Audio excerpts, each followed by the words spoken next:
Stacy, and this is my story. In March of 2021, I was diagnosed with breast cancer. The treatments were causing me to be really sick, and I had lost about 25 pounds. And they were telling me that the treatments were not working. I started having pain in my bones and my hips. I had thrown up so much that from the treatments and from the pain that I had fractured a couple ribs.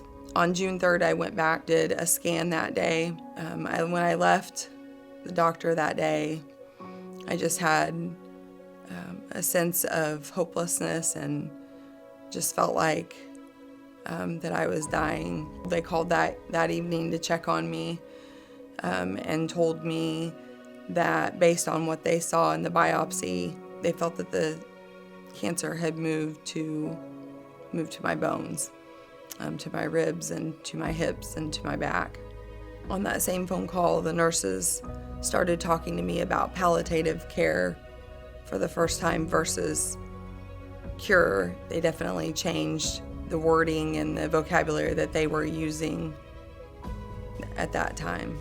They told me that they wanted to do an additional scan because there were so many cloudy areas. They wanted to have definitive information on where all that they felt that the cancer had spread.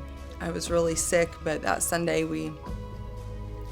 I found a way to get up and go to church, and heard about the services, Todd Smith services, that would be that Monday and Tuesday. And I remember thinking, when Pastor Chad talked about some of the miracles that they were seeing, I just remember thinking that couldn't be me, or that wouldn't be me. I remember that Mona had said to me that she really felt like that I needed to be there and to meet Jesus in the water. And I remember that thinking that was way far out of my comfort zone and probably not something that I could ever make myself do. And I remember talking to Dawn on Monday morning and just telling her my hesitations for going and that I was afraid. Part of me was afraid that if I took the risk and went and nothing happened, that I wouldn't have anything left in me to fight, that I would totally give up. And I remember her saying to me, "What do you have to lose?" So I got in my car and drove to Norris City on Monday night for the first encounter service, and I got here and I sat in my car and I had decided I was probably just going to go on back home when I saw the line of people to get in and be baptized.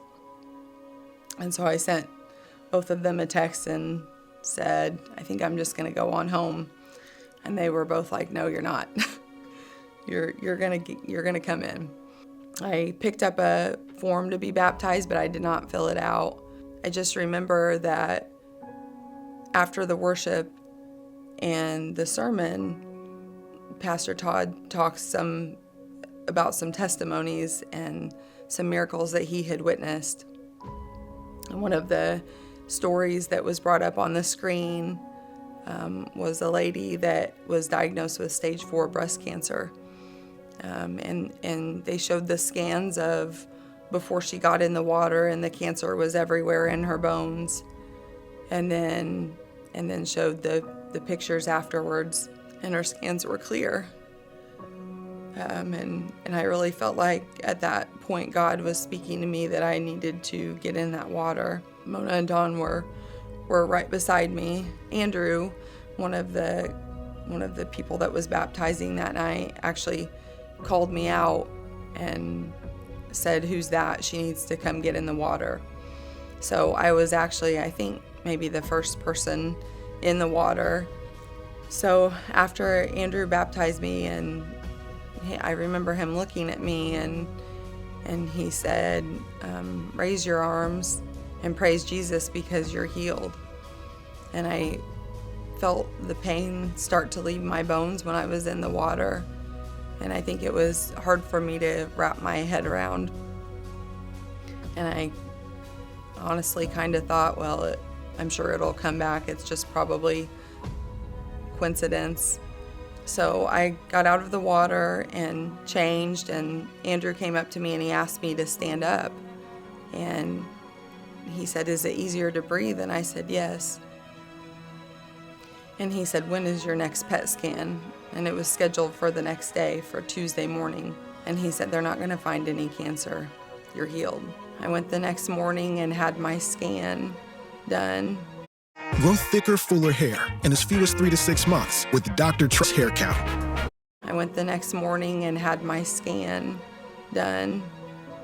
And I just remember feeling the heaviness in that office and just what the doctors assumed was going on. So when I left the doctor's office that day, I kept feeling like I was hearing a voice saying, "You need to go back and get in the water again." And I ignored it. I actually had to take my daughter to Belleville for volleyball that night.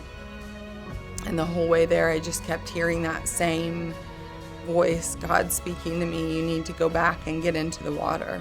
So I ended up driving back to Fairfield and taking my daughter home, and then I got back to the roads probably about 11:30.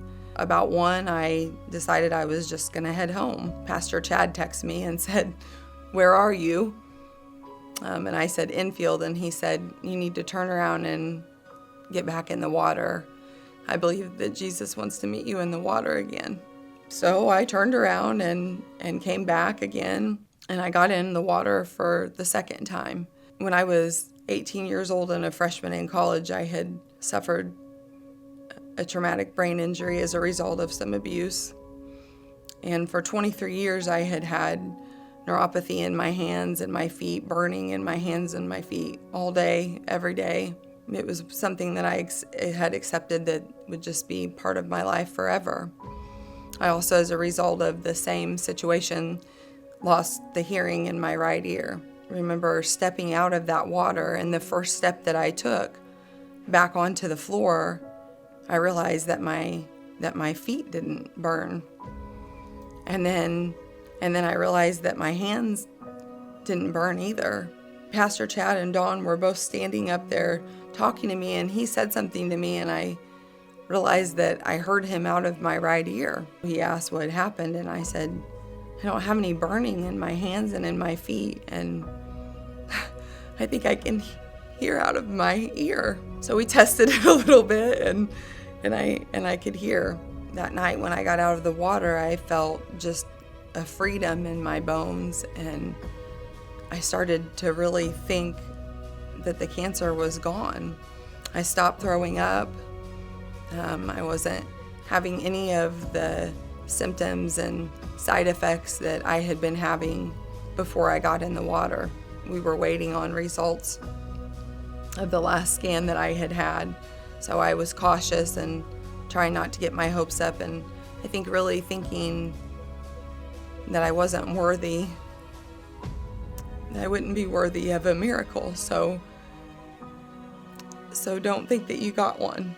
And on June 11th, which is actually my birthday, the nurse said to me, "It's taken us a little bit to get back to you, and our whole team has looked at your scans multiple times and conferred with other doctors, and they've just looked at the scans.